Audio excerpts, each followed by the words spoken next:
Bueno, pues damos comienzo a la conferencia de hoy. Nos hemos citado en este día, es 16 de noviembre de 2021, en este martes, pues para reflexionar acerca de ciertas cosas de nuestra historia, así como lo hemos hecho, por ejemplo, cuando nos reunimos como Iglesia Cúltica, pues hemos estado meditando recientemente por causa del libro de Proverbios en el asunto del fiador, de cómo funciona, qué es y todo lo que hay, más otras muchas cosas que hemos venido tratando de Proverbios.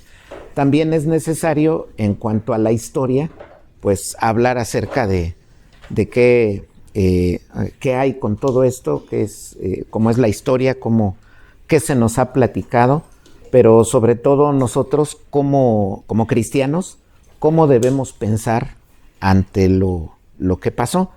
Y en la plática que tuvimos o en la conferencia sobre la caída de Tenochtitlan, presentamos hice un pequeño círculo y les dije, aquí hay unos pobladores indígenas, aquí hay unos españoles, no muchos, aquí hay una guerra y está la caída de una gran ciudad. Y dijimos que había una interpretación diferente de las cosas, una interpretación que se nos había dado, en la que se nos enseñó a odiar nuestros pasados, nuestro pasado extranjero, específicamente español.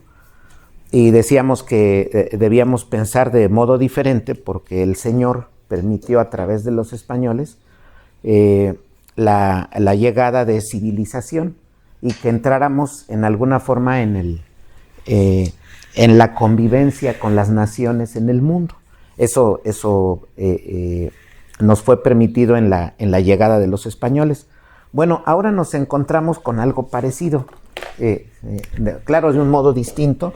Aquí hay un cuadro, una escena, digamos así, en la que está un presidente que ya tiene muchos años en el poder, más de 30, está en el poder y está alguien que lo quiere quitar, un candidato, aparece aquí, un candidato que es contrario a este, y una serie de sucesos, pues gente que ya más tarde un pequeño enfrentamiento armado inicialmente. Entonces hay algo allí aquí hay dentro de todo esto un pequeño movimiento armado. Después, él que sale del poder, se forma un pequeño partido, él se va del poder y sigue habiendo otros problemas, porque no acaba ahí. Esto es lo que, este periodo, estos acontecimientos es lo que conocemos como la Revolución Mexicana. Lo que tenemos que hacer hoy es pensar en la perspectiva diferente, más que estar narrando todos los acontecimientos, aunque algo se hará de ello.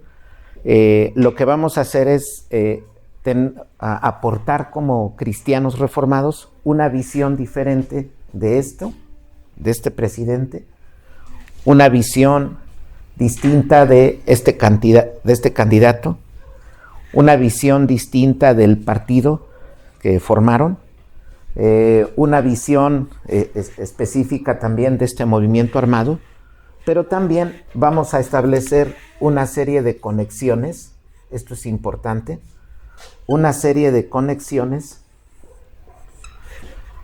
con el contexto mundial.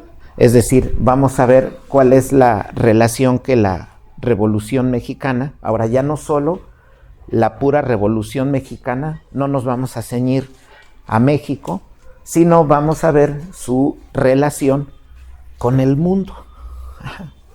Con el mundo, eso es lo que vamos a ver ahora, y de allí la necesidad decíamos, de ofrecer una visión pues distinta, Tenemos que, ante lo que se platica, ante el hecho de que, por ejemplo, nuestro gobierno es de izquierda, ¿sí? Al presidente, al señor presidente que tenemos, no hay duda, Dios lo puso, y los creyentes pues nos tenemos que en esto poner listos y reforzarnos con la palabra de Dios, con lo que ella dice, y empezar a pues inicialmente enseñar a nuestras familias, a enseñar a los que tenemos a nuestro alrededor y ofrecer una visión distinta. En nuestro país se ha alabado mucho la revolución. Se fijan, en nuestro país hay lo que se llaman huelgas, por ejemplo, gente que dice yo no trabajo, no estoy de acuerdo con cierta cosa en la empresa donde trabajo, no trabajamos, entonces no se trabaja. Bueno, hablo un poco así porque se está hablando a niños, ¿no? También. Entonces, aquí en nuestro país, por ejemplo, se alaba mucho oponerse. Recientemente mujeres han salido a ciertas partes de la ciudad y empiezan a hacer hasta destrucción para oponerse a lo que ellas consideran que es contrario. O sea, ellas dicen siempre se ha maltratado a la mujer, se le ha hecho menos, entonces empiezan ellas a destruir. Ellas tienen una visión de que se les ha hecho menos, eso no es así, pero bueno, ellas tienen su perspectiva así de las cosas. Y tenemos un país que ha alabado mucho también levantamientos armados del pasado. Por ejemplo, eso se puede ver en la independencia, se dice levantamiento armado y se alaba. Y luego la Revolución Mexicana, levantamiento armado contra el presidente Porfirio Díaz, y eso se alaba también. Entonces vivimos en una nación que tiene esa idea. Y lo que se suele oír es que el presidente Porfirio Díaz era malo. Eso es lo que hemos escuchado. Era malo, era un señor que no pensaba en la población, que no pensaba en los campesinos, que solo quería el poder, que se estaba enriqueciendo. No, aquí estamos en una escuela cristiana, pero en las escuelas públicas esa historia mucho se da. A Porfirio Díaz se le presenta como un personaje de la peor manera en la historia de México, y se le tiene pues con mucho odio, una visión de mucho odio hacia Porfirio Díaz, y se ve en un personaje que se levantó contra él, Francisco I. Madero, Ignacio se llamaba. Y por cierto, el gobierno de nuestro país hace unos años fue con motivo de los 200 años, en 2010, 200 años de la independencia y a los 100 años de la revolución, presentó el acta de Francisco I. Madero, y ahí aparece que es Ignacio, no lo que se ha comentado que si era Indalecio y otros nombres. Esos no tienen una base histórica. Se presentaron documentos y por ese medio se supo que era Francisco Ignacio Madero.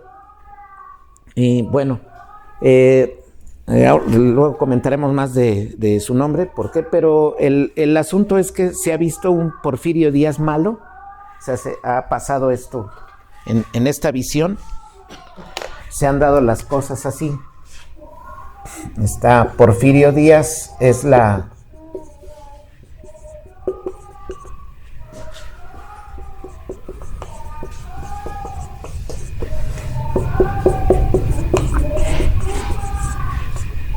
entonces ha habido esta idea. Lo que se nos ha dicho es esto: Porfirio Díaz es el malo, o sea, se ha visto como aquí de este lado el malo, y acá se ha visto el lado bueno. Esa es la visión que tenemos, la visión que en las escuelas públicas aquí ha sido distinto, pero la visión que tiene el mexicano, cuando diga yo tenemos, hablo de los mexicanos, en general tenemos la idea de que él era muy malo y él nos vino a salvar. por eso es un personaje para muchos, es muy querido, ¿sí? Era también famoso su hermano. Él tenía un hermano llamado Gustavo Madero y precisamente tiene delegación, ¿no? Ya ven, han oído esto de la delegación Gustavo Amadero. Bueno, el asunto aquí es que se han puesto los ojos de una forma tal que a Díaz se le ha considerado el malo y a Francisco I. Madero el bueno. Pero ¿qué es lo que pasa? Nosotros requerimos una visión una visión cristiana en la que pues podamos evaluar qué es lo que pasa con ambos personajes, qué representa cada uno. Por ejemplo, Díaz, pues en una visión cristiana adecuada, no miramos en Díaz, sino desde luego en su momento a un hombre puesto por Dios, que no hizo muchas de las cosas que se le adjudicaron.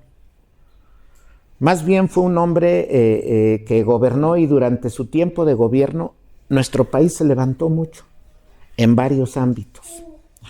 Que tuvo errores, sí, porque miren, en una casa un papá pues dirige su casa, pero también tiene errores. Y una mamá dirige su casa, ayuda a su esposo, pero también ella tiene errores. Y la Biblia nos ordena honrar a nuestros padres, pero eso no quiere decir que digamos que son perfectos. En la honra a los padres, pues reconocemos que ellos también tienen errores. Bueno, pues con el tiempo que él gobernó, a eso sabemos se le llama porfiriato, por su nombre, Porfirio Díaz. En el tiempo de él hubo mucho avance. Se levantaron muchas cosas industrialmente, es decir, en cuanto a empresas, incluso en otros ámbitos, en general en México, se levantaron muchas cosas, incluso en lo mismo educativo hubo avances. Pero ¿qué pasa? Duró muchos años, ciertamente había un descontento y se ha dicho que pues ya la situación económica era difícil, pero generalmente no se ve lo que había pasado muchos años atrás de Porfirio Díaz. Fíjense, 100 años atrás empezó una independencia, hubo armas, hubo muchos problemas, un movimiento del que también muchas cosas se han dicho, y ha habido mucha mentira, mucha manipulación histórica. La independencia no es un solo movimiento, es algo más complejo, pero el asunto es que hubo pues muchas muertes, se generaron muchos problemas económicos, quedó una inestabilidad muy grande en el país, y posteriormente pasa la independencia, pasan varios años más. Ya estamos hablando de los años 1800, por ejemplo, 40, 1850, 1860, 1870. Es un país de problemas, guerras, todos contra todos. En la misma independencia, los personajes estaban todos contra todos. Se hablará de ello luego, pero eso generó muchos problemas. Entonces empezamos a ver una independencia que viene abajo. Se ve esto de esta manera. Voy a poner una línea divisoria para apartar esto. Lo que hay es, antes de 1810, pues un país que allí va, una Nueva España que allí va, el virreinato. Allí va caminando, viene la independencia, problemas. Más adelante, en los días de Juárez, problemas, no había definición en el país, y miren lo que empieza a pasar. Vamos hacia abajo. Y había una crisis generada desde antes. Desde muchos años antes empieza a bajar. No había una definición de país, no había una unidad, desde luego. Los países en general no tienen una unidad, siempre hay diferencias, pero Pues en una misma familia no todos piensan de la misma forma, pues en un país mucho menos. Y empieza una crisis en general que pues a él le va a tocar enfrentarla. Y él no iba a poder arreglar los problemas que ya venían de 100 años atrás, pues es imposible. Ajá. Ninguno hubiera podido hacerlo. Y entonces, ¿qué se miró de momento? En una visión simple, pues él debe ser el culpable porque las cosas no resultan como queremos. Ahí viene una visión en la cual pues el hombre se coloca como el centro, ya no está dispuesto a vivir bajo la soberanía de Dios, pues eso no existe ahí, esos pensamientos no están allí, y simplemente piensa que no están las condiciones esperadas, y entonces pues hay que quitarlo del poder. Y se piensa cuál es la solución, lo quitamos del poder, aparece otro hombre que hace promesas, y esto va a mejorar. Es más o menos el relato inicial en esto, pero no suele tomarse en cuenta esto, que desde muchos años atrás, estamos hablando desde 1810, comienza un proceso de independencia, bueno, que el inicial no es de independencia, pero el de Hidalgo, pero vienen así diversos problemas, pasando por el tiempo del presidente Juárez.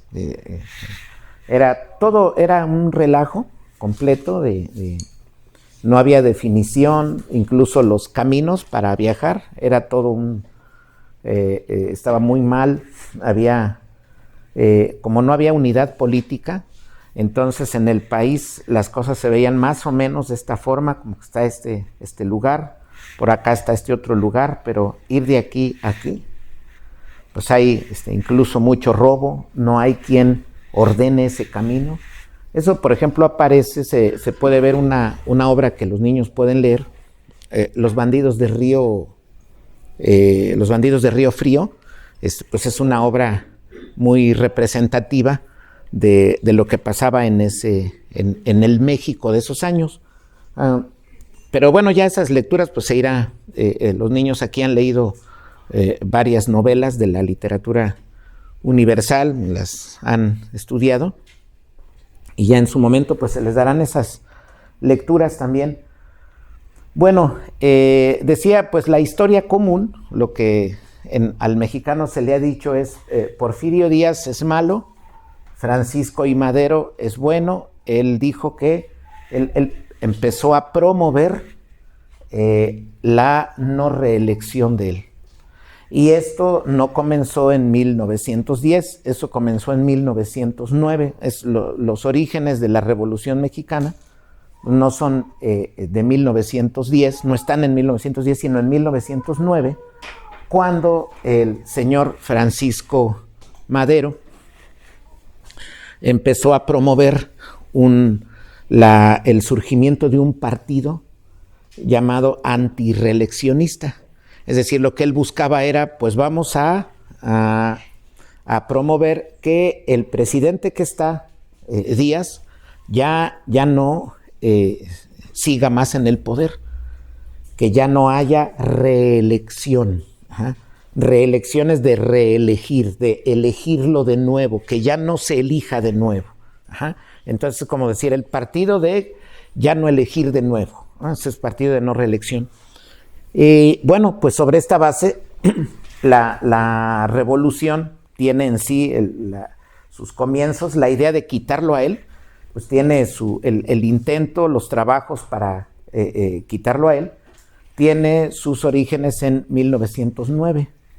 Pero bueno, lo que se ha dicho de forma general es que él trabajó esto en la no reelección, el voto efectivo, se llama sufragio efectivo, no reelección. Esas palabras quieren decir el voto de la gente que sea efectivo, el voto de la gente que se haga cumplir, que ya no se elija de nuevo al presidente Díaz. Eso es lo que quiere decir sufragio efectivo, no reelección.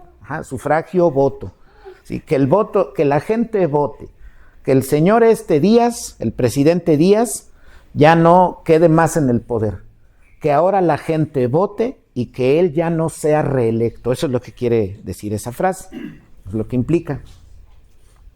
Y entonces la historia común es, pues el porfiriato es malo, Francisco I. Madero es bueno, trae la democracia al país, y pues hace un movimiento en el que lo logra quitar y llama a las armas, y para eso pues todo esto tardó desde 1909, ahí de meses, mayo, empezó todo este trabajo, todo un año pasó y hasta el 1910 se propuso el 20 de noviembre, ya el día del levantamiento en armas para quitarlo. Entonces, pues eso en efecto así es, se propuso esa fecha y por eso se habla del 20 de noviembre como el día, como la fecha de la Revolución Mexicana. Pero bueno, decía que hemos de revisar todo esto y tener una visión adecuada de la historia para saber qué decir, porque en una visión así, lo que estaría pasando en nuestro país es que se está poniendo en alto el hecho de quitar autoridades. ¿Qué se ha alabado en México? Lo que se ha alabado es, mira, pues no necesitas hacerle caso a la autoridad, tú te puedes rebelar. Y a eso pues se ha sumado la visión de la gente de, mira, pues si no estás de acuerdo, tú prácticamente pues rebélate, ¿sí? Tú sal adelante con tus derechos, tú promueve lo que tú piensas, que se te tome en cuenta, y pues las autoridades, ¿por qué? Mira, las autoridades tienen errores, y se empieza a alimentar eso. Eso es fruto de esto. Ajá. Y desde antes en ciertos independentistas empezó eso a alimentarse. Eso no solamente así en nación, en las casas mismas, cuando se ve de esa forma a los padres, se ve en las mismas iglesias y se ve en muchos lugares esta idea revolucionaria, ¿sí? Se empieza a alimentar esto de pues, las autoridades, ¿no? Pues, las autoridades que pues, son como nosotros, y se nos olvida que las ha puesto Dios. Y se nos olvida que pues, son autoridades que Dios pone y que son también para nuestro perfeccionamiento, porque así Dios trabaja. ¿Cómo perfecciona a un niño? Pues en su casa, a través de sus padres, en algunos casos a través de sus hermanos mayores. Lo van formando. Hay niños, por ejemplo, de cierta edad, a su hermano el menor le enseñan a abrocharse las agujetas. Eso es un perfeccionamiento. ¿A través de quién le está siendo dado? Pues de su hermano mayor. Los padres trabajan en ese perfeccionamiento de los hijos también, lo están corrigiendo, lo están guiando, le dicen cómo debe comer, a qué horas, qué debe comer, cómo se debe vestir, cuáles son sus actividades. Dios lo está perfeccionando. Cuando él sale y va al colegio, los profesores lo están perfeccionando. Y en todo ámbito donde el niño está, pues está siendo perfeccionado. Ese es el trabajo que Dios hace en los hijos a través de diversas autoridades. Bueno, pues decía esto porque en el relato común, pues así están las cosas, él se levanta contra él y se alaba mucho, y entonces tenemos como los enemigos de la patria, por ejemplo, a Porfirio Díaz y otros personajes, y a los amigos y héroes de la patria, por ejemplo, a Francisco Madero y otros que ya veremos. Él tenía un secretario, cuando él quedó como presidente, tenía un secretario, y han oído ustedes el metro Pino Suárez. Entonces, Pino Suárez era un personaje, su secretario, convivió mucho con él, con Madero. Bueno, pero a ver, ahorita iremos platicando estas cosas. El caso es que aquí en principio necesitamos ver algo en cuanto al inicio de la revolución. Decía que no solo debíamos tener una perspectiva distinta, de las cosas. Por eso exponemos que exponemos que el porfiriato no es así como se ha platicado. En el porfiriato hubo avance. En el porfiriato, sobre todo, se defendió una cosa que es la soberanía nacional. Y ahorita vamos a ver la gran importancia de esto, por alguna serie de cosas que pues históricamente no se cuentan. Porfirio Díaz defendió la soberanía nacional y sobre todo la defendió ante otros países del mundo.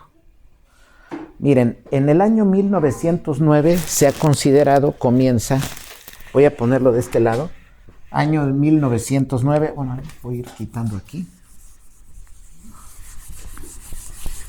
Ahorita yo creo recurriremos a él. Año de 1909. Este año es importante.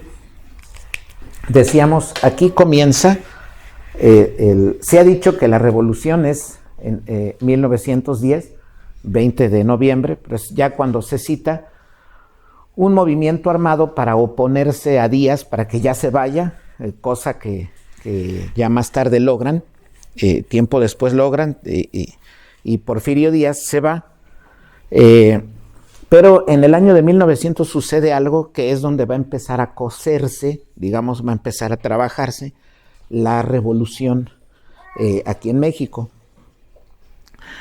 Sucede por un lado que Francisco I. Madero está inconforme con el gobierno. Díaz para esos años es un hombre grande de casi 80 años de edad, y naturalmente pues ya están pensando, bueno, ya está grande, en cualquier rato va a morir.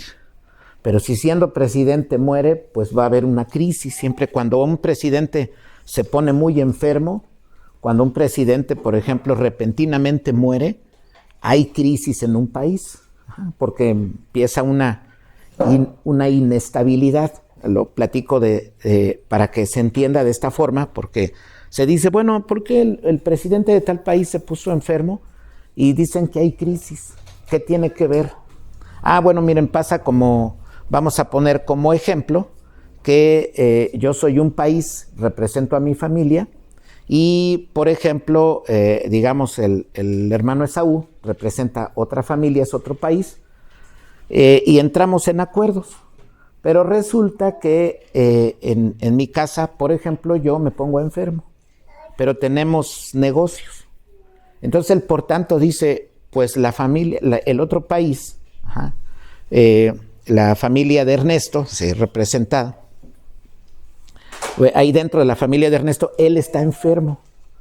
Como tenemos negocios, pues seguramente el país de Ernesto no va a poder responder, porque con enfermedad que hay, pues gastos. Hay inestabilidad, quién sabe si se vaya a recuperar, qué va a pasar, cuánto tiempo le va a tomar la recuperación, cómo va a estar listo para cuando venga...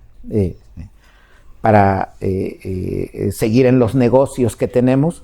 Entonces pues a él de forma natural le va a surgir la desconfianza, si no es que ya no podemos, ya no puedo confiar de la misma manera ahora, porque él está enfermo y su país es inestable. Así por ejemplo, como la familia de él es inestable, no podemos entrar en negocios, ¿no? Ya no es lo mismo. Entonces, algo que empieza a ver Francisco I. Madero, dice, bueno, pues ya tenemos un presidente mayor, ¿qué va a pasar? Ya es viejito, entonces antes de que muera, antes de que nos tome todo por sorpresa, pues hay que ir viendo qué se va a hacer. Y entonces dice, pues ya no, reelección ya no, porque pues de 80 se va a reelegir. Pues qué va a pasar, ya lo más seguro es que en su siguiente presidencia muera, porque ya es grande, ya puede durar más tiempo, pero pues alguien que ya tiene 80, ya decimos, bueno, en cualquier rato ya puede morir. Cuando alguien muere incluso de 60, decimos, no, pues le hacía falta más tiempo. Para un niño decir 60, pues es mucho, dice 60 es viejito. Los niños aquí dicen, nos ven a ciertos hermanos, dicen, es viejito. Sí, pero si muere alguien de 60, no, pues le faltaron más años. Incluso si se dice murió de 70, decimos, pero como que le hacía falta.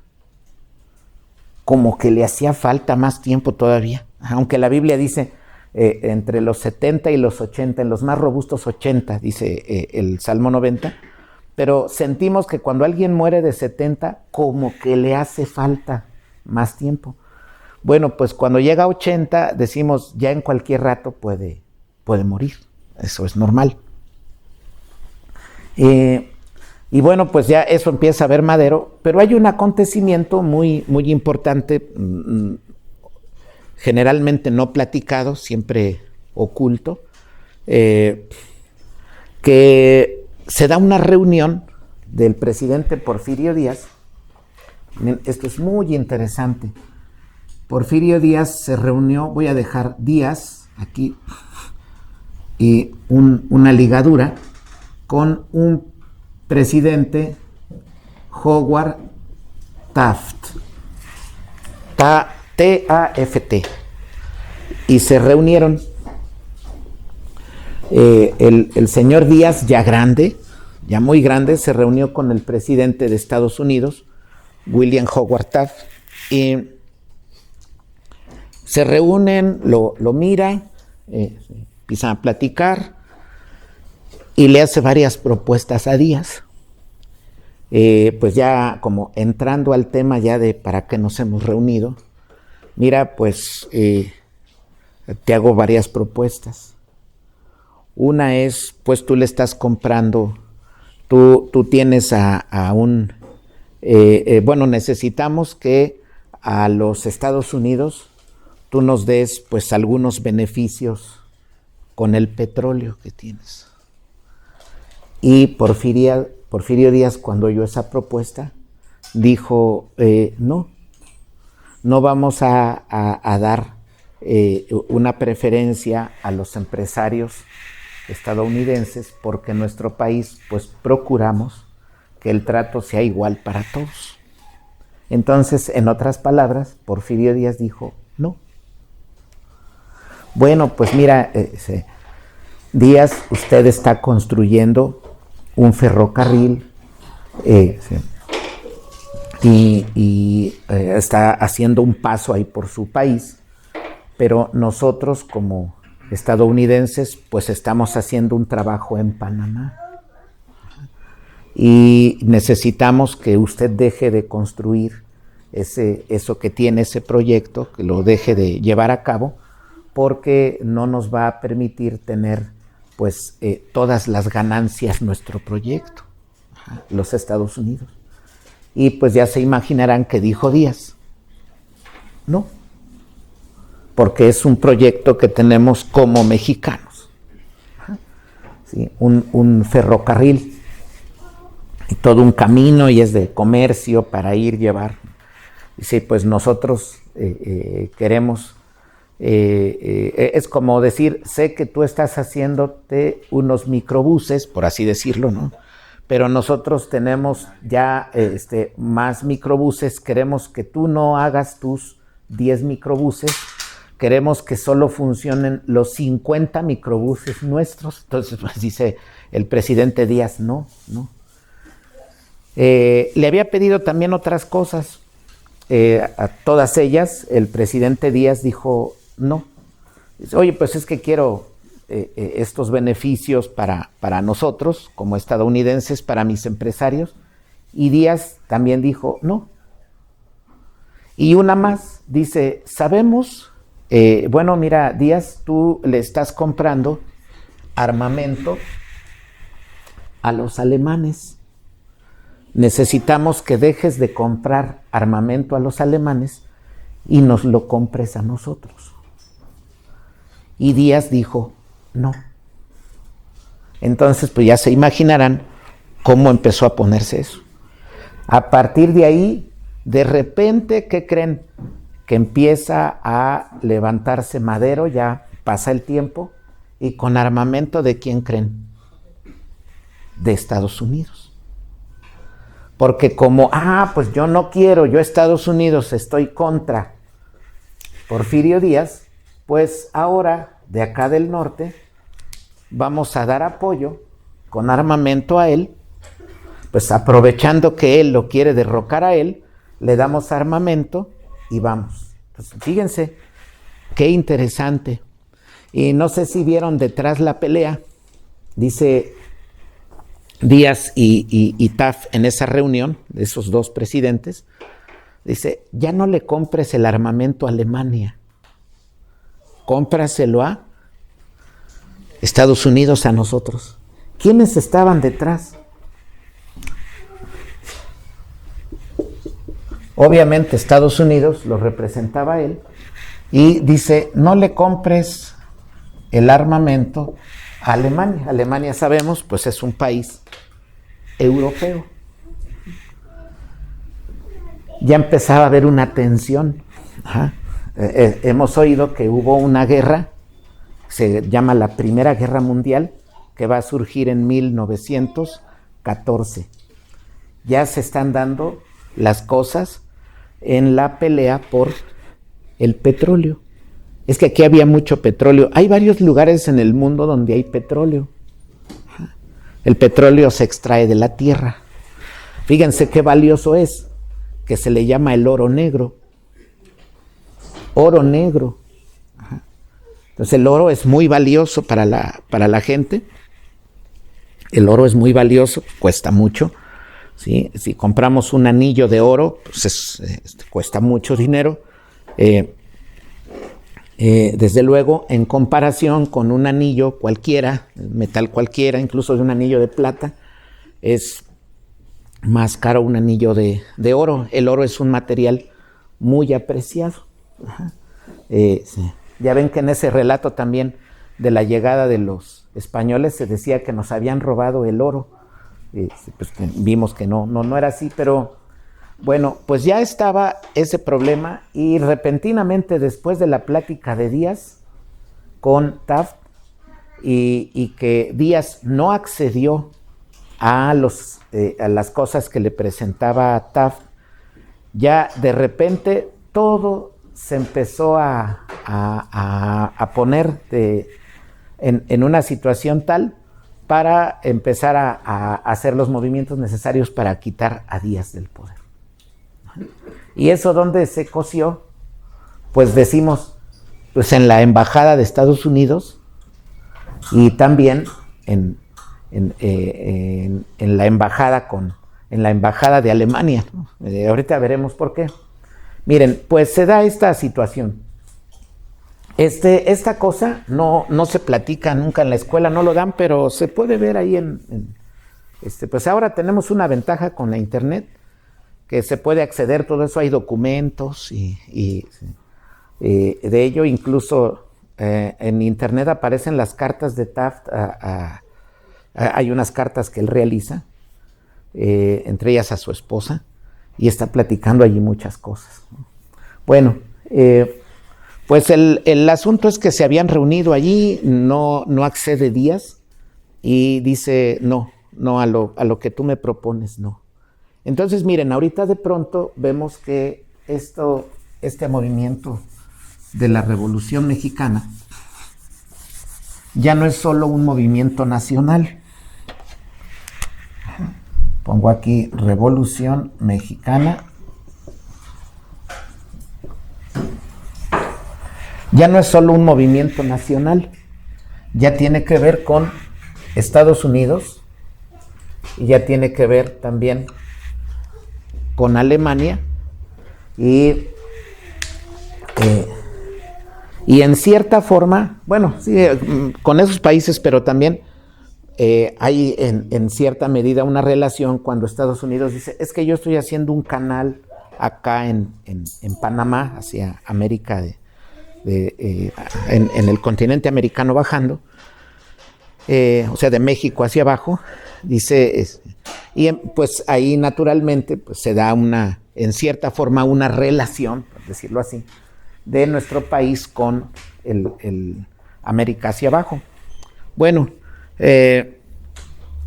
pues así están más o menos las cosas inicialmente, y vemos que la Revolución Mexicana pues es algo que en una parte, ¿sí? Decimos así, en una parte, fue generado o está estrechamente relacionado con la Primera Guerra Mundial y en cierta medida apoyada esa revolución por los países que más tarde iban a participar en la Primera Guerra Mundial.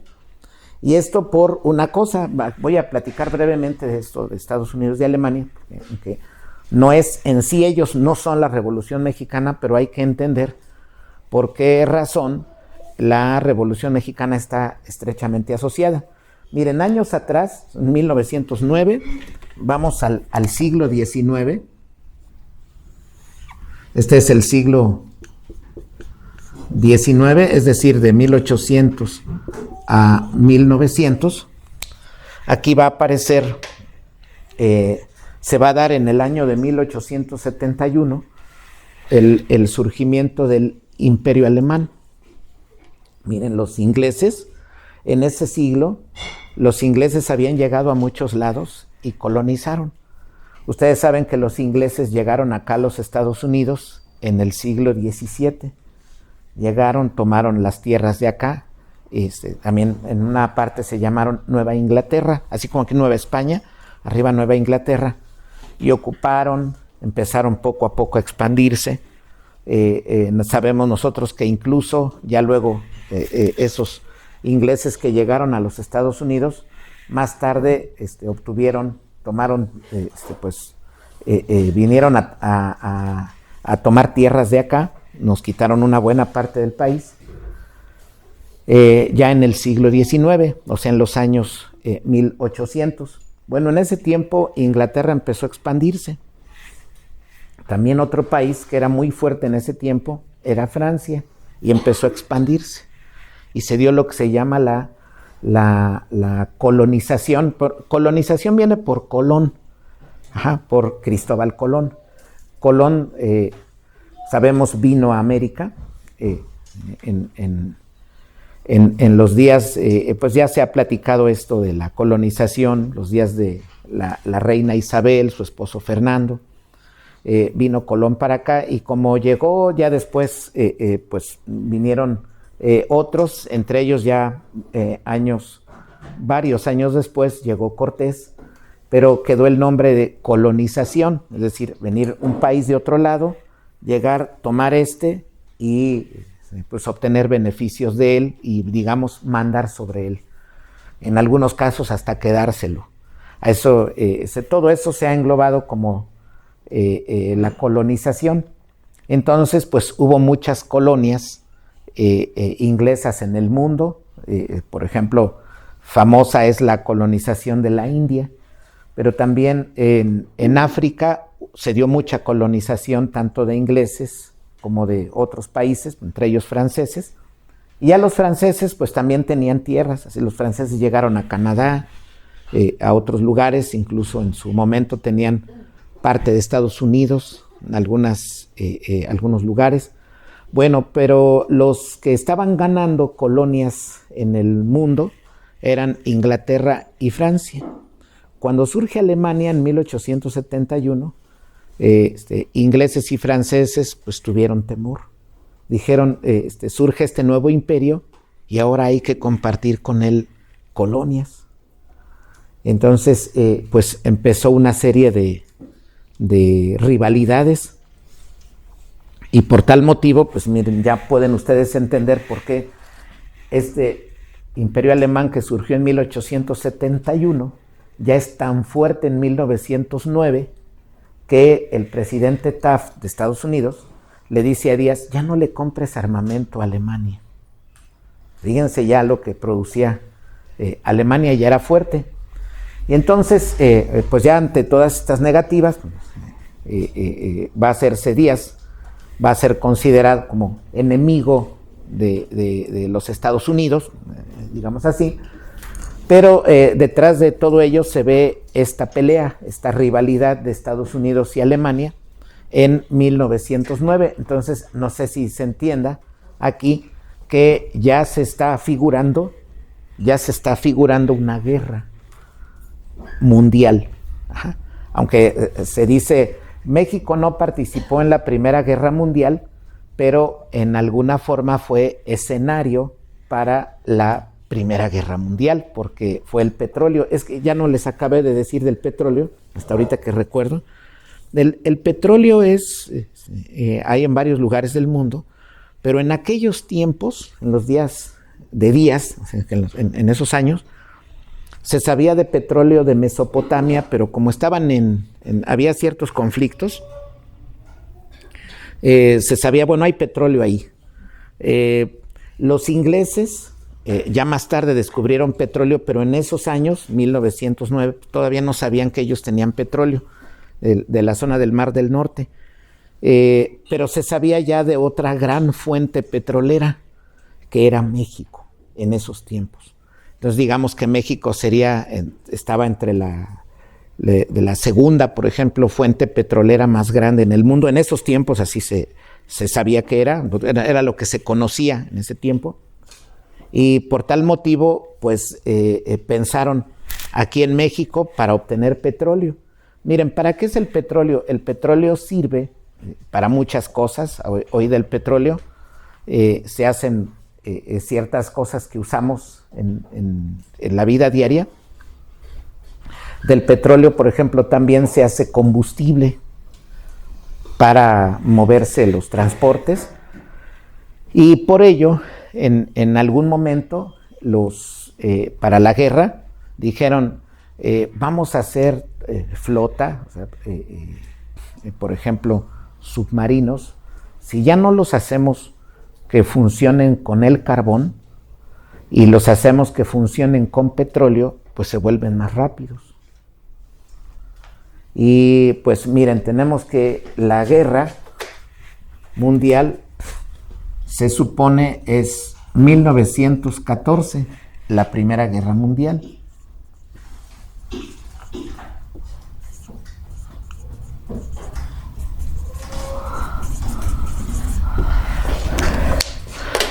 Y bueno, se dan en 1914, pero desde 1912 ya hubo algunas cosas, porque los ingleses, el primer ministro de Inglaterra, ya 2 años antes de la guerra, había dicho a su país, allá a su Congreso, que duplicaran la cantidad de dinero para guerra.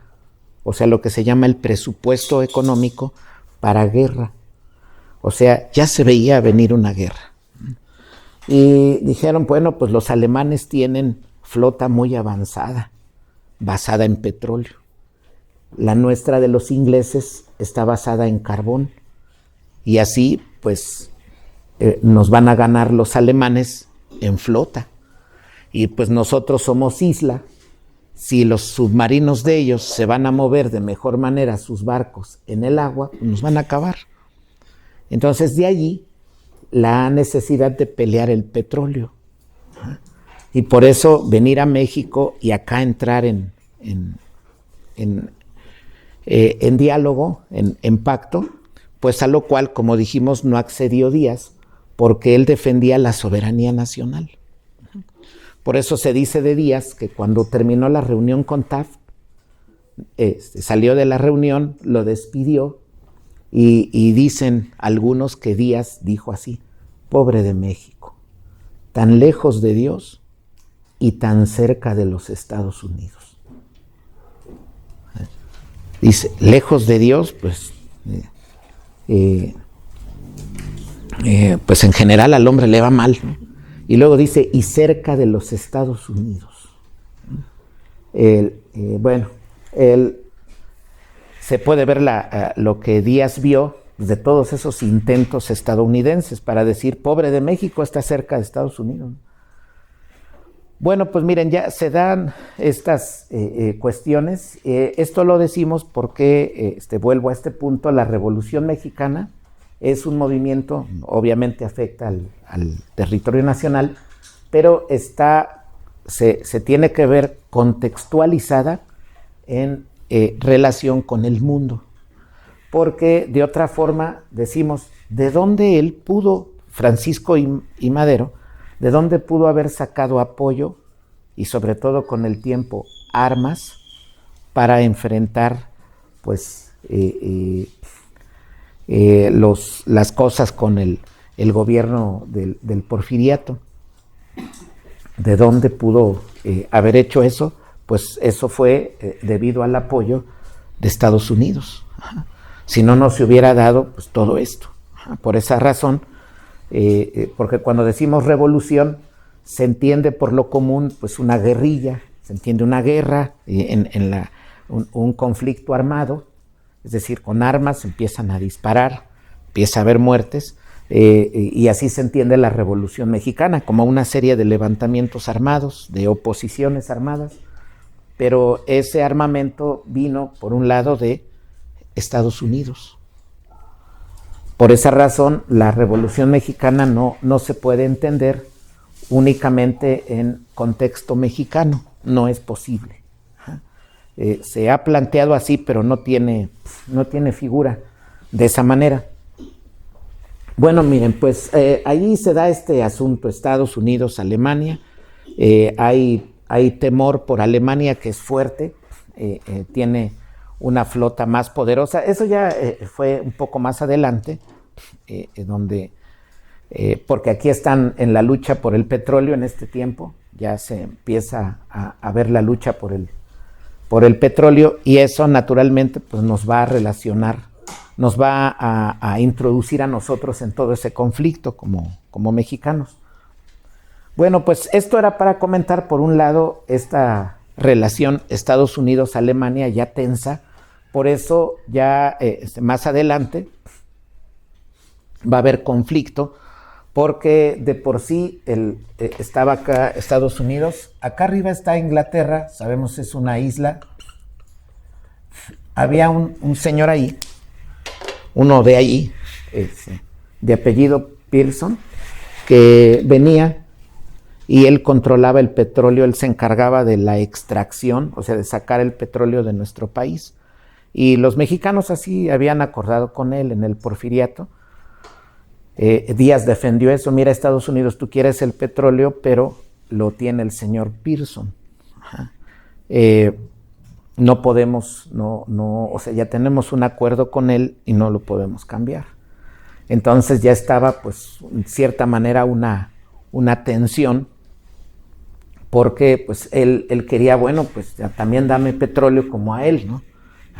Si no lo saques a él, nada más danos iguales beneficios, porque ellos son hijos de ellos, y sabemos esto, ¿no?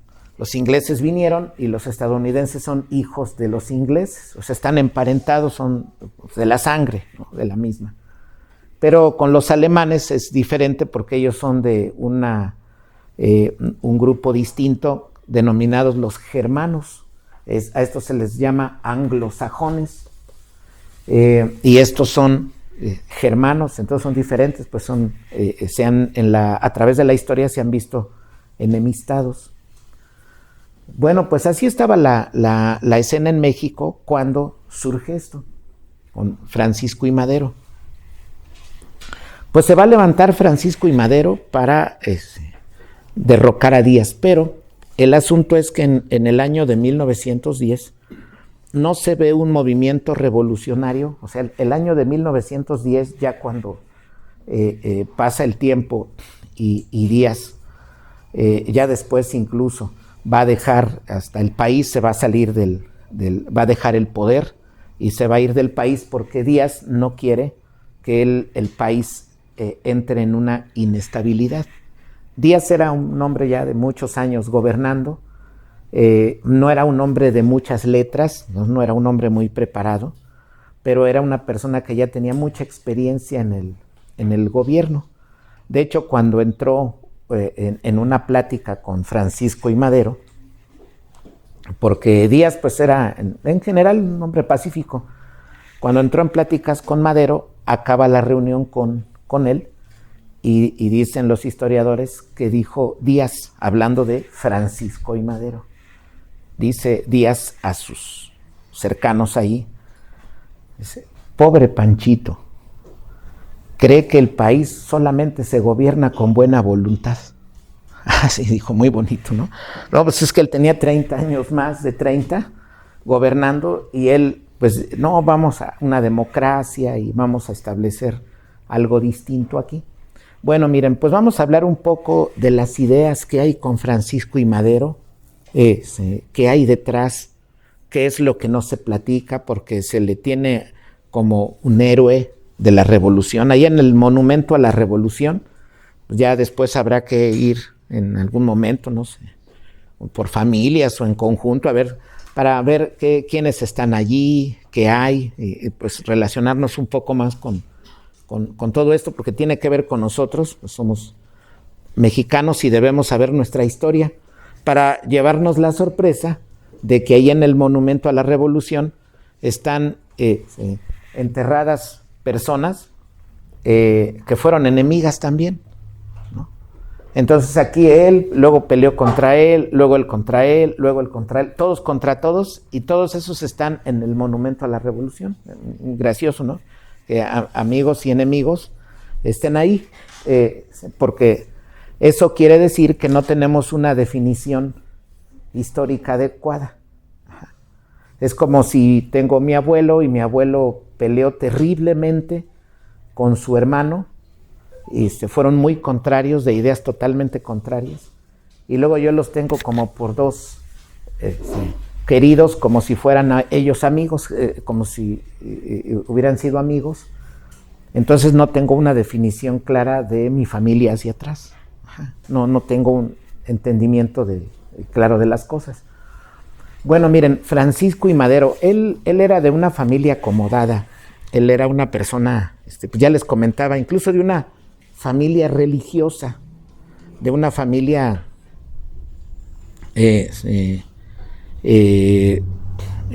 pues sí, una familia devota, porque su nombre se debe a dos personajes históricos en general, sobre todo uno ya de la Iglesia Católica, antes otro de la cristiandad, que era Francisco de Asís. Hubo dos personajes muy importantes, algunos hermanos aquí ya los han estudiado en la historia de la Iglesia. Francisco de Asís, un hombre muy representativo, cristiano devoto, representativo de la Edad Media, y ya después, más tarde, por allá de los años 1500, va a aparecer otro hombre llamado Ignacio de Loyola.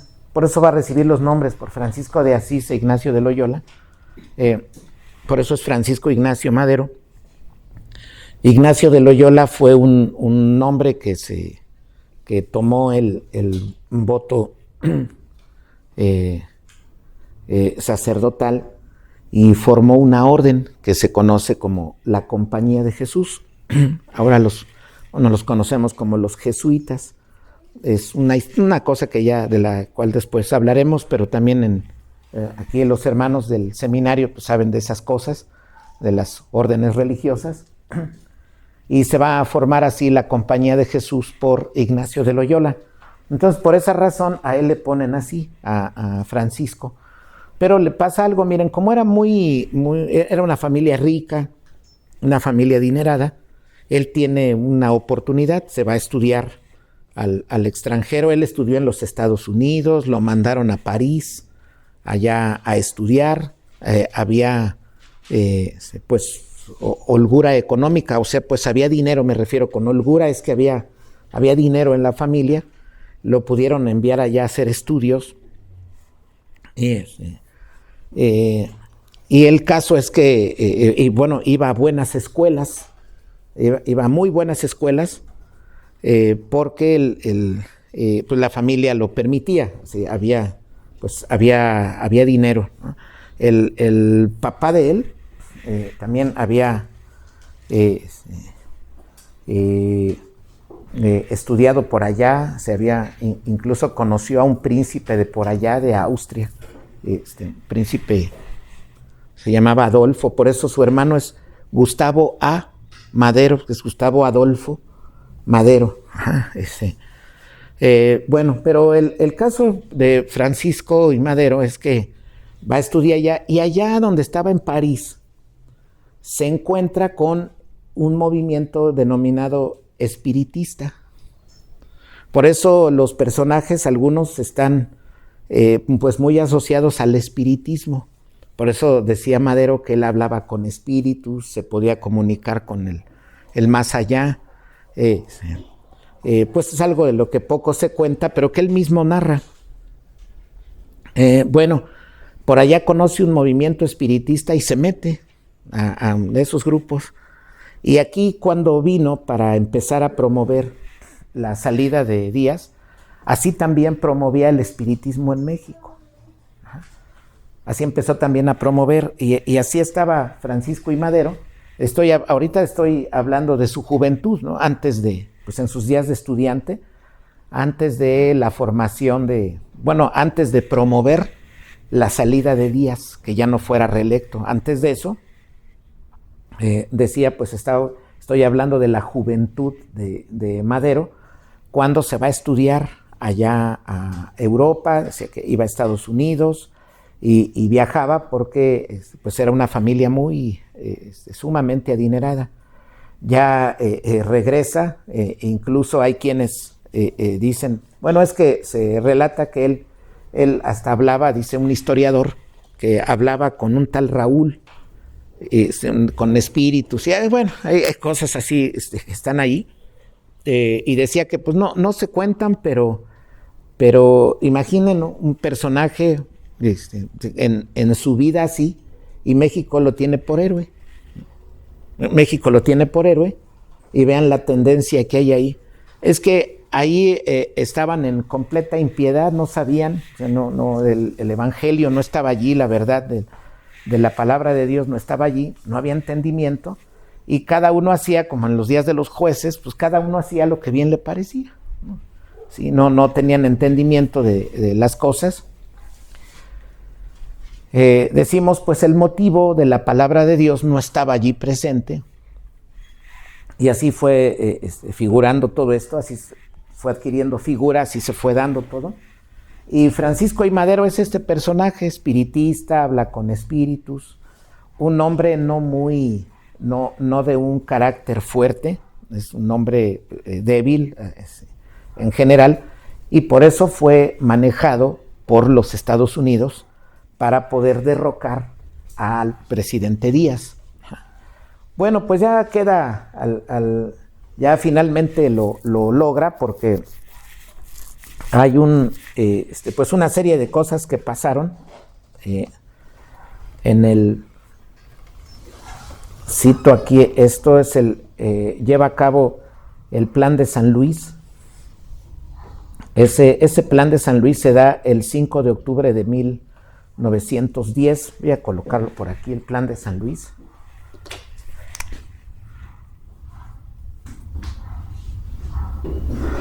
Voy a dejar 1910. Plan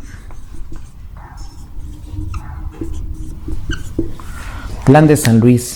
Ese lo lleva a cabo Madero, y en él pues se está diciendo ya es necesario quitar a Díaz de la presidencia.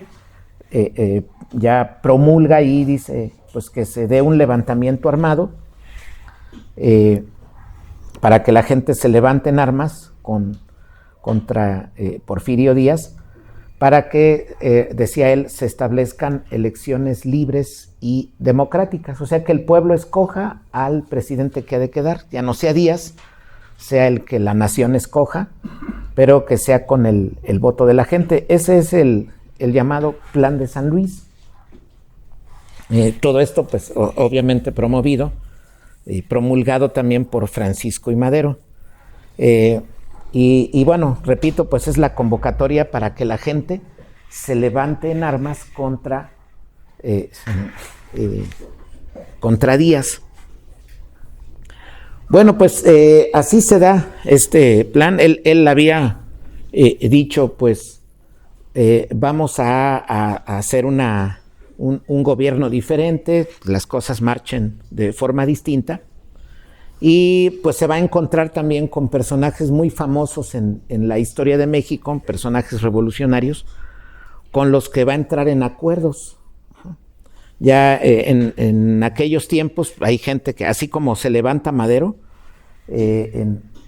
contra Díaz, va a haber generales, va a haber personas que tienen cierta convocatoria, empiezan a reunir personas, pues campesinos que toman armas para defender las tierras. Hemos oído nombres, por ejemplo, como Pancho Villa, que se puso así, tal vez aquí varios niños sepan, ¿no?, de su nombre, de Pancho Villa. ¿Sí se acuerdan? ¿Cómo es? Nada más dicen sí, ¿no? No, bueno, dice que sí ha oído de Pancho Villa. Doroteo Arango, ¿han oído eso? No. Era su nombre, y luego, pues, hay ideas ahí de por qué distintas, de por qué se nombró Pancho Villa. Por un lado él, y estaba el movimiento de Zapata, y estaban sus tropas, el de uno, en la parte norte, las de Villa en el norte, y por eso está una estación por acá lejos llamada la División del Norte, y hay una avenida División del Norte por causa de ese grupo armado en la parte norte del país, ¿sí?, hacia Sinaloa, esas zonas. Bueno, pero pues ahorita vamos pasando por esto. Francisco I. Madero dice, pues entre otras cosas, entra en diálogo con otros, ¿sí?, por ejemplo con Zapata. Dice, pues mira, es necesario que tú, si quedas al frente, pues le entregues a los campesinos la tierra que les ha sido quitada. Madero, pues, sí, dice sí, pero el problema es que ya cuando queda en el poder, pues se da cuenta de algo, no es tan fácil. No es tan fácil, ¿sí?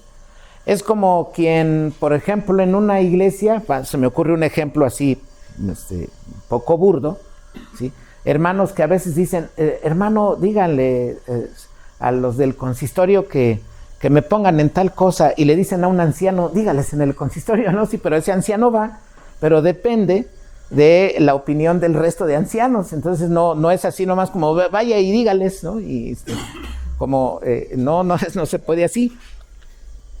Entonces eso depende a veces pasa en la casa, ¿no? Oye, mamá, ¿me dejas salir? No, hijo, no, es que no sé. Ándale, dile a mi papá. Y el niño pensando, porque ya mandó a la mamá, dice, dile a mi papá. Y si es una mamá de hace muchos años, dice, déjame ver porque tu papá es el que manda. Porque ahora, pues mucho, bueno, aquí en el colegio no hay, pero allá afuera en el mundo, incluso en las demás iglesias, oye, la esposa al esposo, pues ya ni permiso, ¿no? Mira, las palabras del niño son orden, él va a salir al rato en la noche, y el papá, bueno, pues gracias por avisarme, ¿no? Ya el papá está enterado, ¿no? Bueno, pero decía esto porque Francisco I. Madero llega al poder, y ya no es así tan fácil como él pensaba, pues sí, aquí se pueden hacer estos cambios, ¿no? Hay que luchar porque como es un gobierno democrático, hay que dialogar, hay muchos pensamientos, y luego miren de dónde viene esta nación que él toma, pues una nación que tuvo un movimiento de independencia y una serie de desacomodos y una gran falta de unidad en su historia. Eso es lo que toma Francisco I. Madero, lo que tenía Díaz. Díaz fue un presidente con más de 30 años, no pudo arreglar todo eso, desde luego, pero cuando Francisco I. Madero lo toma, vuelve ahora al punto de vamos a dialogar con todos, imagínense, con la mentalidad mexicana de todos contra todos, y dice, pues vamos a hacer así un gobierno democrático. El problema es que piensa en una democracia en un pueblo no preparado.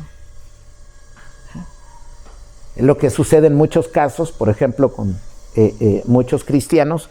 Si no, aquí entre presbiterianos dicen, hay democracia. Sí, el problema es que no conocen doctrina, no conocen las confesiones, no conocen las escrituras, no conocen la doctrina en general, y dicen, pero todo es dialogado. No, ahí es un relajo, no hay entendimiento de la palabra de Dios ni de las confesiones. Entonces se da una mala serie de opiniones y todos, digamos, mandando, tratando de decir qué se va a hacer, poniéndose de acuerdo, pero no hay entendimiento de parte de todos en cuanto a ir por un camino. Bueno, pues el caso es que Francisco I. Madero, pues no es así como yo pensaba. Toma el país y empieza el país pues a caerse poco a poco otra vez empieza en una crisis, porque ya digamos con el porfiriato se mantiene algo, lo toma Madero y otra vez va para abajo, la situación se pone difícil y pues naturalmente se acuerdan de que los Estados Unidos habían apoyado a Madero. Dice, no, ahora ya no podemos. Después decidieron apoyar a otro personaje que era precisamente sobrino de Porfirio Díaz, ahora para derrocarlo a él. Y ahí estaba la pelea. Entonces los Estados Unidos tomaron a su nuevo candidato y los alemanes, recuerden, acá está la escena Alemania, no se olvide, toman a uno muy, muy famoso en nuestra historia, que es Victoriano Huerta. Hemos oído todos a Victoriano Huerta, apoyado por alemanes. Y pues se le prometía desde luego pues apoyo con armamento alemán para enfrentarse al, digamos que era como decir, mira, nosotros alemanes te apoyamos con armamento a ti para que tú puedas combatir con el candidato que traen los Estados Unidos y al que también apoyan con armas. Entonces por eso la revolución pues digamos es como poner un dibujito, 2 o 3 están peleando, pero las armas les caen por un lado Estados Unidos, por otro Alemania, ¿no? Entonces por esa razón la revolución no es solo, no se da solo aquí, hay otros factores fuera. Bueno, pues miren, ante el hecho, Madero no tiene una visión, tiene una visión democrática, pero ¿qué sucede? Miren, él ha ido a Francia, él fue a estudiar a Francia, fue a estudiar a París, también estuvo estudiando en Estados Unidos, tenía tanto que podía vivir en París, podía estar estudiando allá, porque había los recursos, y ya cuando queda al frente, pues la situación se pone difícil, ya los mismos Estados Unidos empiezan a desconfiar de él como candidato, y por eso van a apoyar a otro, se va a poner la situación con mucha dificultad, pero en particular va a haber un personaje que se va a oponer a él, que es Emiliano Zapata. Zapata ha sido un personaje, pues ahora por muchos muy apreciado por el movimiento zapatista, en general aquí en el país, para muchos, pues muchos viven bajo la causa de Zapata. Se dice que Zapata defendía que a los campesinos se les diera su tierra. Pero miren, es curioso que así como, por ejemplo, él que no tiene una dirección adecuada en su vida, va a venir contra él Zapata, que lo voy a poner aquí abajo, un VS. Con él va a actuar Zapata, Emiliano Zapata.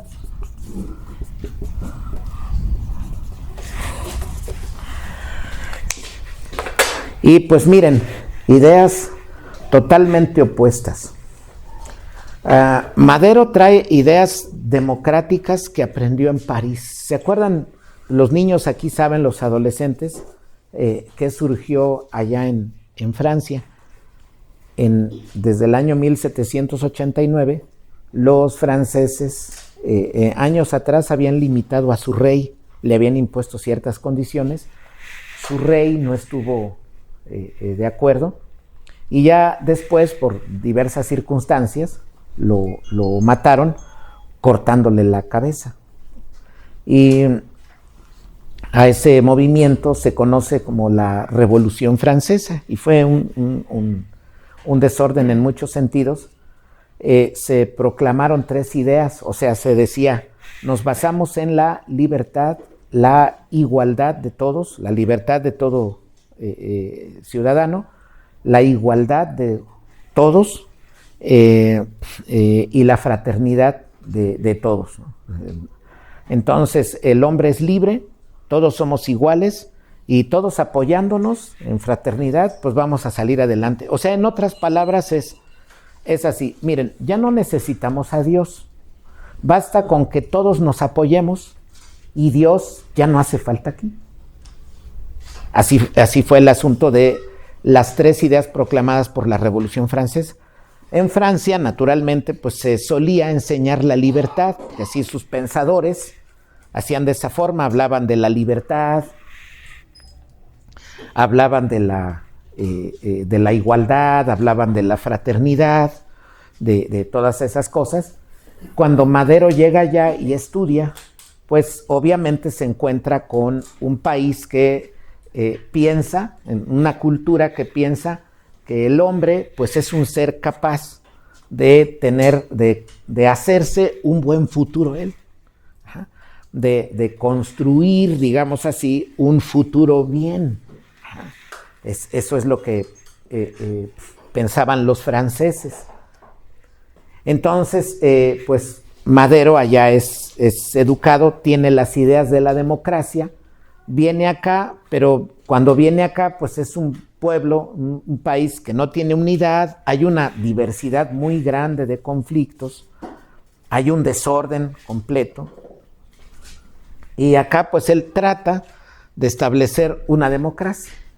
Pues, obviamente el país se viene abajo, pero ¿qué tiene? Las ideas democráticas francesas. Imaginen el ideal ilustrado francés. Imaginen lo que hay aquí en la revolución. O sea, quien se levanta, que los movimientos ya armados más fuertes van a comenzar hasta 1914. Todavía en 1910 no hay algo así. Se llama a las armas, pero todavía no, porque les decía que cuando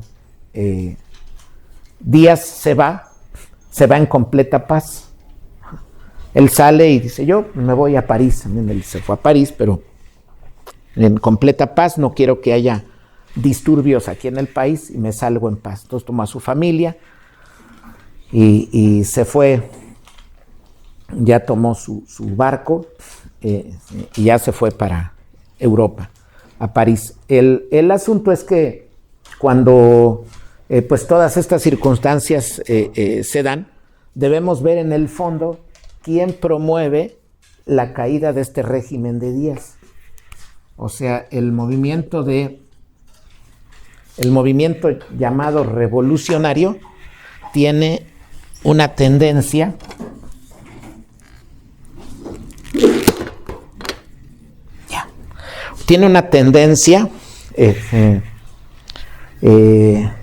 ilustrada. Se fijan lo que está aquí detrás, digamos, el ideal ilustrado democrático. O sea, ¿qué está aquí detrás? La ilustración. Pero obviamente, pues también sin un entendimiento de todas sus implicaciones. Fíjense qué curioso, espiritista con ideas democráticas ilustradas. Sí, no sé si se entienda esto. Es un desacomodo. O sea, como decir, porque los espiritistas hay que decir que creen en Dios. Los espiritistas creen en Dios, obviamente, pues creen en espíritus. Solo que el espiritismo obviamente no está asociado a la Iglesia Católica porque no cree en la doctrina de la Iglesia Católica. Entonces los espiritistas es un grupo religioso diferente, pero es un grupo que cree en cosas del más allá y de espíritus y es toda una secta religiosa, pero en el fondo se establece un gobierno ilustrado. O sea, ¿qué se ve aquí? Como vemos la expresión del motivo de la gracia y la naturaleza. O sea, está uniendo estos dos así, como en la naturaleza, en lo natural para lo terrenal, la democracia para el país. acá arriba en el campo espiritual el espiritismo. Y se ve esa lucha. Este es el ideal de Francisco I. Madero, al que se le aprecia y que murió pues joven, que a su esposa la dejó muchos años de viuda. Pero los que estamos aquí a las 6 nos ponemos a estudiar la historia y recientemente de estas cosas vimos que la dejó casi 50 años o más de 40 años viuda a la esposa. Murió joven y todavía la señora siguió con vida, la esposa de Madero. Bueno, la ilustración es la idea detrás. Entonces imagínense una idea allí de espiritismo y una idea democrática ilustrada. Ese es el ideal, parte del ideal que está detrás de la revolución. Es el espíritu de la revolución, pues alimentado por la ideología ilustrada, lo que tenemos detrás, esos personajes. Entonces así decir, no, pues es que Madero era bueno y acabó con Díaz que era malo. No, es que, digamos, en este sentido él es un católico pues ordinario. Entonces esto sale mejor que esto, ¿sí? Pero bueno, el punto es que se ha hecho de un ídolo, un tipo de redentor, como que Madero nos dio ahora sí ya la democracia, ¿no? Y se ha pensado en él como pues con muchos halagos. No es así. Los ideales que van detrás son muy distintos. Miren, pero no solo él, también él, Zapata. Zapata es un místico. Miren, Zapata tiene una idea de, no solo, porque se oye que Zapata luchó por las tierras de los campesinos, no, él tiene un ideal totalmente místico. O sea, Zapata dice, lo que yo tengo como idea, ¿sí? En la base de mis ideas está que hay una unión del hombre con la tierra. Fíjense, ahí, así literalmente una unión del hombre con la tierra, ¿sí? Y hay un cierto encuentro, pero todo eso es místico. Ajá. Y pues hay que darles las tierras, pero hay que ver que había tierras que se dieron a estas personas, había tierras que se dieron desde tiempos atrás.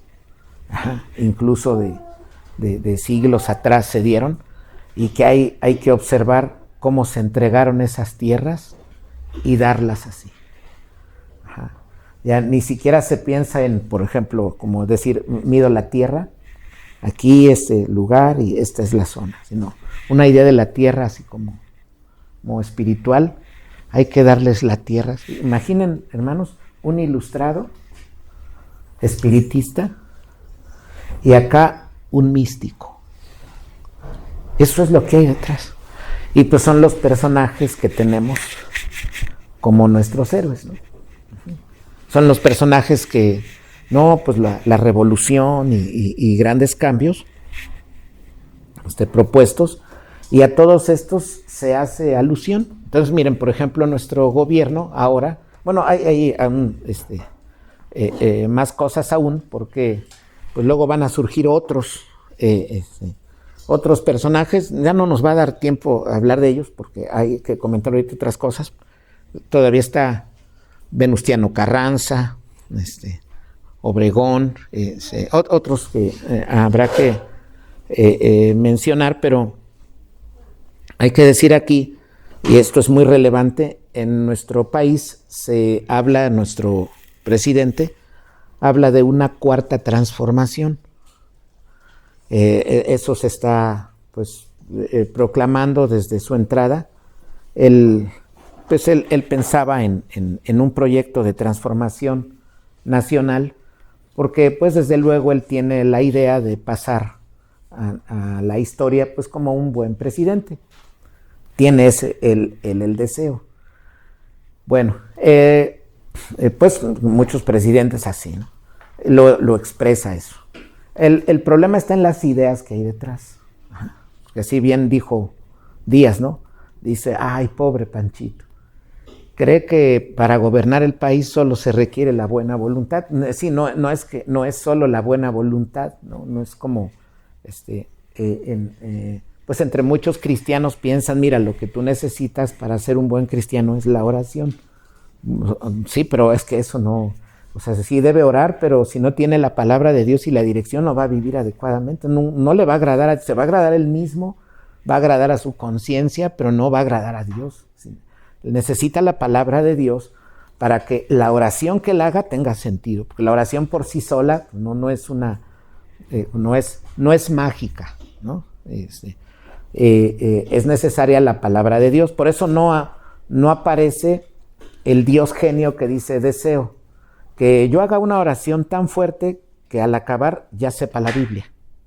Pues eso no necesito la Biblia, la dirección de la Escritura. Bueno, miren, ¿qué propone el gobierno ahora? Dice el presidente, proponemos una cuarta transformación. Hubo una primera transformación, la voy a poner aquí abajo. Hubo una primera transformación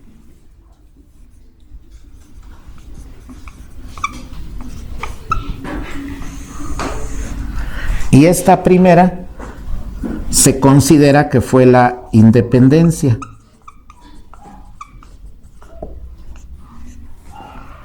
Se dice, pues aquí hubo un cambio, que pues solo es que se logró, pues se acabó con el virreinato de España y quedó ya un rey, pero acá, ya un rey independiente de España, pero las cosas esencialmente pues siguieron de forma similar.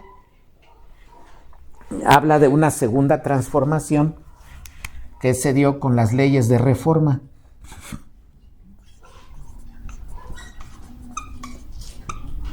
Una segunda transformación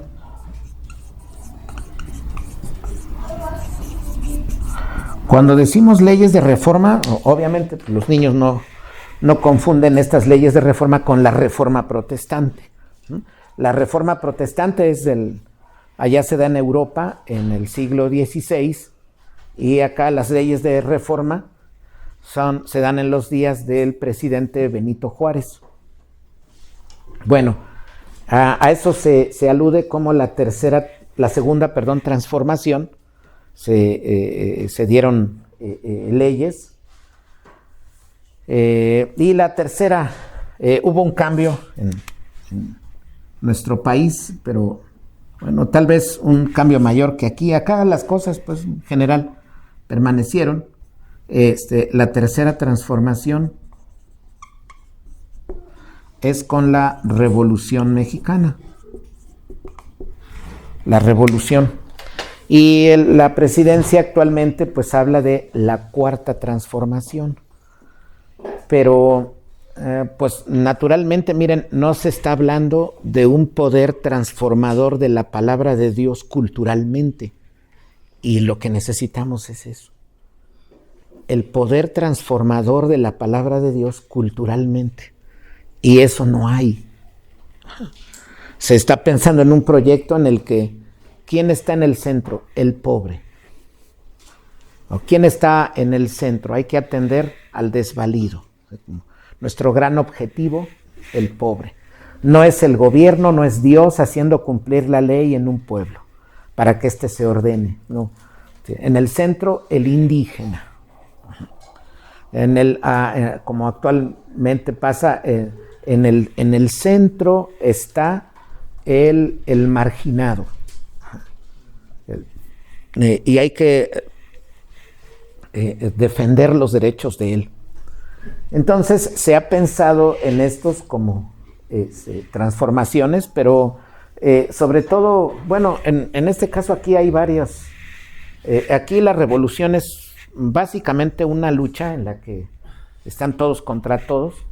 No hay una definición adecuada, porque pues miren, ya vimos algo de las ideas que están aquí presentes, o sea que Digo así, mejor nos hubiera sido quedarnos con Díaz, seguir, y un gobierno en su línea, que lo que tuvimos después, una serie de conflictos en las que pues así van a ese Victoriano Huerta, más tarde va a matarlo a él, va a tener otra idea de las cosas, y es una serie de luchas sin forma. Lo digo esto porque aquí no se ve un solo movimiento, aquí es una lucha de todos contra todos, pero acá en la independencia pues es igualmente desacomodado. La idea de Hidalgo muy diferente de la de Morelos, la de Morelos diferente de la de Guerrero, la de Guerrero diferente de la de Iturbide, y un relajo.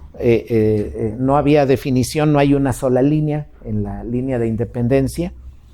Son proyectos muy diferentes, porque Hidalgo, por ejemplo, proclama, aparte del, se sabe que habla de la Virgen de Guadalupe, proclama el reinado de Fernando VII. O sea, él quería que España directamente gobernara sobre México. O sea, que Fernando VII, el rey de España, fuera el rey de aquí. O sea, estando en España, dijera, mi reino es de aquí de España y a su vez de allá, de la otra España. Entonces, el movimiento de Hidalgo no es una independencia, eso es mentira, porque él así dice, viva Fernando VII. Entonces, en el caso, el que es un proyecto diferente es el de Morelos, que busca instaurar una república. Ese es distinto. Ese sí sería una independencia en un cierto sentido. Pero bueno, quien sí busca lo que sería la independencia en cuanto a reino, en ese sentido es Iturbide. Pero también que ya habrá que hablar de eso, pero hay que decir aquí que no hay una línea. Aquí se ve lucha y aquí quedan encontrados todos los sentimientos. Acá pasa esto y acá pasa esto. Y ahora, ¿qué está pasando en la Cuarta Transformación? Nos están hablando del, por ejemplo, el gobierno español, con todo esto esto del ataque a la imagen española, la imagen conquistadora, introducen odio.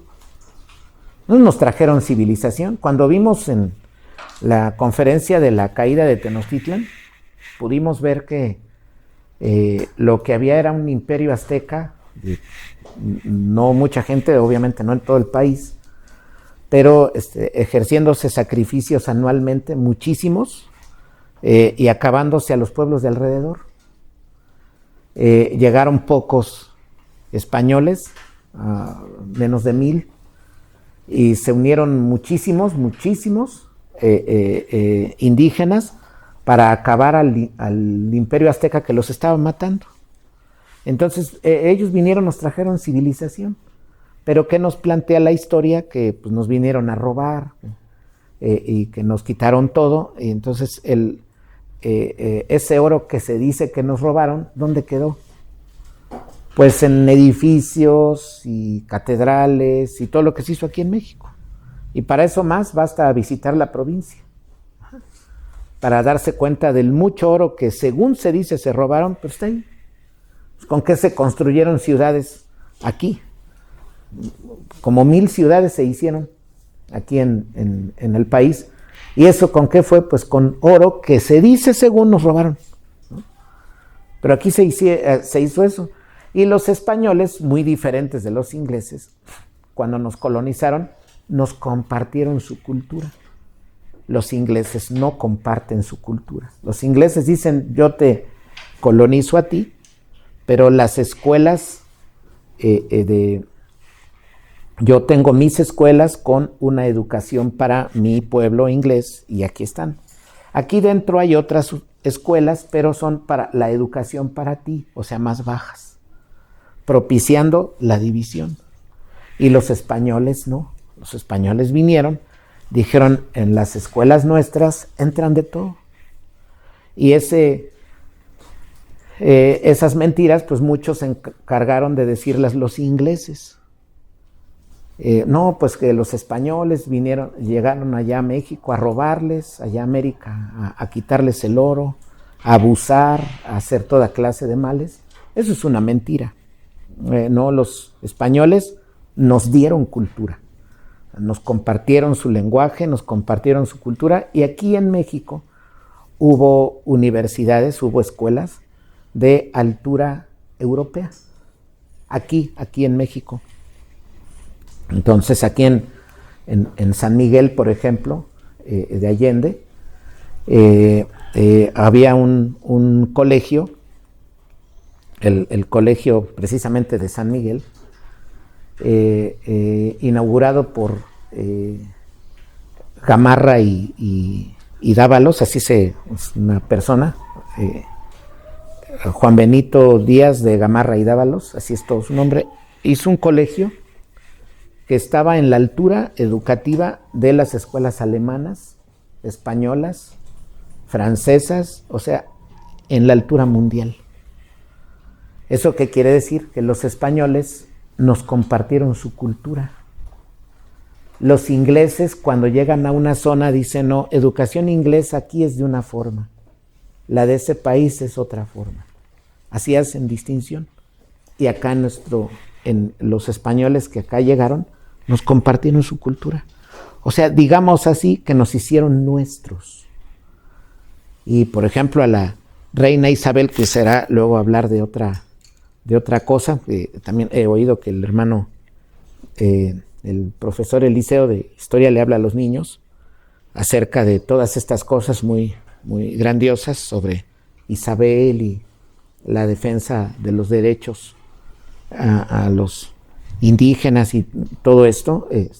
Pues había detrás toda un grupo de hombres muy valiosos en la historia que dieron clase, varios de ellos, ellos dieron clase en diferentes tiempos en una universidad española que es la Escuela de Salamanca, la Universidad de Salamanca.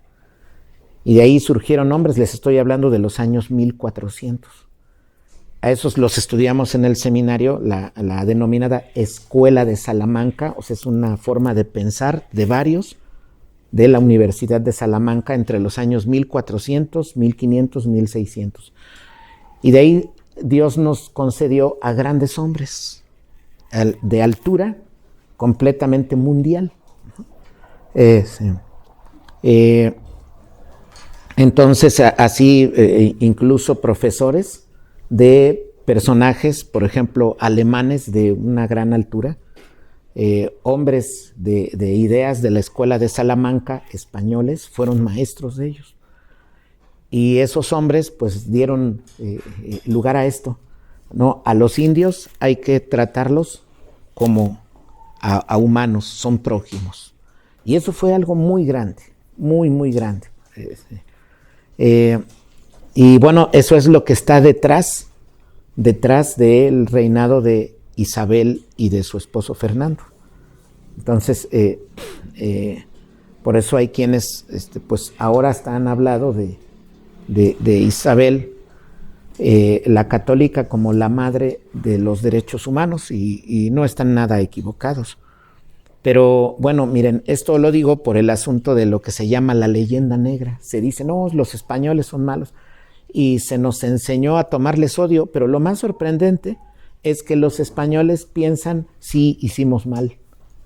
No, ellos al venir acá nos trajeron cultura.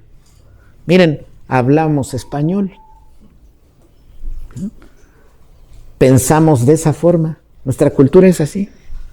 Decir, no, pues es que vinieron y nos conquistaron, pues habría que dejar de hablar español y dejar de hacer todo lo que tiene que ver con esa cultura. Entonces sería como regresar a las formas anteriores a la venida de los españoles. Entonces es algo muy, fíjense lo que está pasando en en la cuarta transformación. Se está pensando, pues sí, comenzamos con una independencia de los españoles. En las leyes de reforma separamos Estado e Iglesia. ¿sí? ¿Y la iglesia de dónde? Pues como de allá todo esto, como que todo esto es español. Entonces hay muchos que pues apoyan al señor López Obrador, pero lo que no saben, bueno, él mismo no lo sabe, es que las ideas que tiene detrás pues están fundadas en el ateísmo. Él es un creyente, pero pues él estudia la universidad, pero no sabe de las implicaciones. Nosotros estamos estudiando ordinariamente a pensadores, filósofos y el desarrollo de la cultura. Nos damos cuenta de lo que el doctor Doyevier dice en cuanto a los motivos religiosos de la cultura. Incluso nuestros niños aquí han mucho escuchado al respecto. Y se ve el desarrollo de una cultura como se da cuando el hombre se aparta de Dios. Bueno, ese es el origen de la izquierda. Y la izquierda es lo único que hay aquí en México, ¿sí? Derecha no hay en México.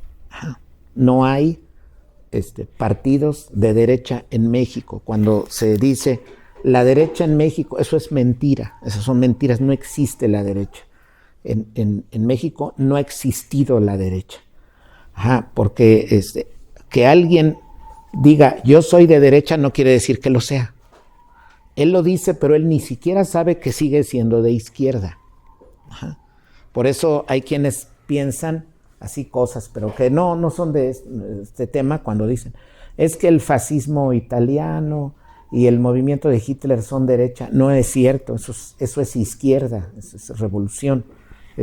No son de derecha. Entonces hay mucha confusión en ese terreno, porque pues lo que hacemos es que tenemos como norma lo que dicen muchas personas o lo que a veces dicen los periódicos, pero ellos no tienen dirección. Bueno, pero miren, esto decía porque en esta cuarta transformación que se propone, se supone, pues, debería ser una transformación cultural basada en el motivo bíblico. Si queremos una transformación verdadera, tiene que ser así. No es solo un cambio ahí en algunas leyes, no solo es que se introduzca democracia de cierta manera, no es solo unos cambios, no, es que es una transformación completa.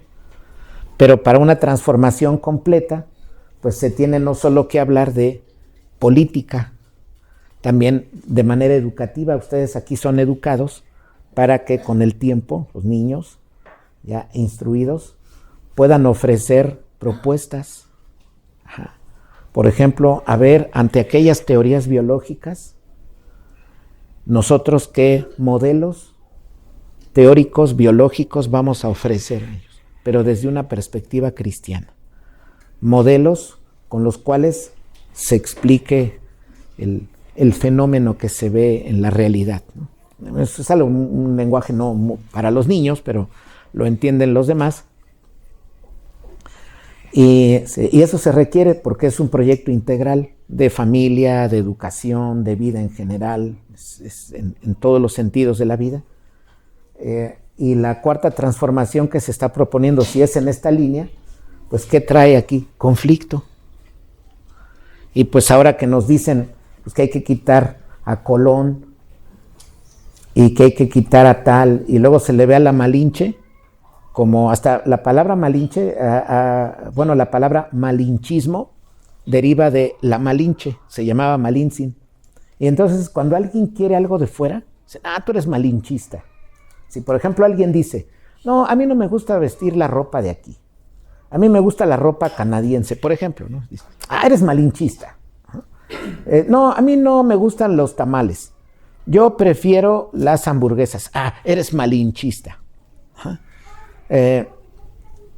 Entonces se ha pensado en Malinche como una mala mujer, pero no, fue la que logró traducir para Cortés, una mujer muy hábil, logró traducir para Cortés y pues logró expresarle lo que había acá para que pudiera llegar ese proyecto para acá.